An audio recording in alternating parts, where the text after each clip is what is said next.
Hey everybody, welcome back to Star Wars Insight. Today is part 1 of the series of videos on the Darth Plagueis novel. Let's begin. Before Darth Sidious, before the fall of the Republic, there was another Sith Lord who set everything into motion, a master of life and death, whose influence still echoes across the galaxy, Darth Plagueis the Wise. But who was he before the legend? Today we will explore the dark origins and the childhood of Darth Plagueis.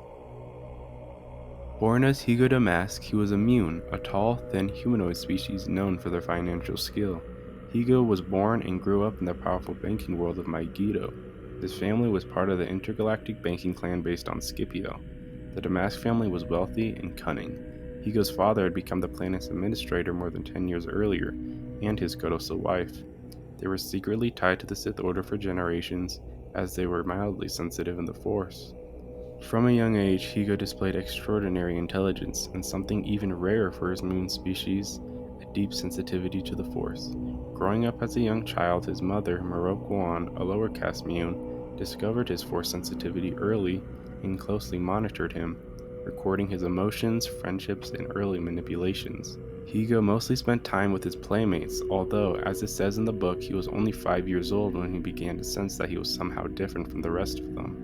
Not only was he more astute than his playmates, but he could manipulate them, arousing laughter when he wished to, or just as often tears, comfort just as often anxiety.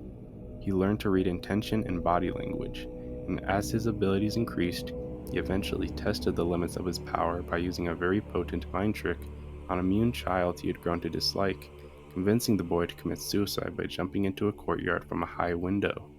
This was his first true act of darkness. This was when it was revealed by his parents that they too have this gift, but no longer would raise him. His father says in quotes, "In truth, and in ways you'll eventually come to understand, you belong to him." The him is referring to the one who orchestrated all of this, Darth Tenebrous. Darth Tenebrous was of the Bith species, a powerful Sith Lord who instructed and manipulated Higo's parents into bearing a son, and who would be strong in the dark side, and to come later to claim him at 5 years old to be his apprentice, to train him in the dark side and continue Darth Bane's legacy of the rule too, setting Higo Damask on the path to become the all-powerful and wise Darth Plagueis. If you like this video, hit the like button, subscribe if you already haven't, and leave a comment. See you for part 2 where I'll go in depth on who Darth Tenebrous is and his other apprentice, Darth Venamis. May the Force be with you, always.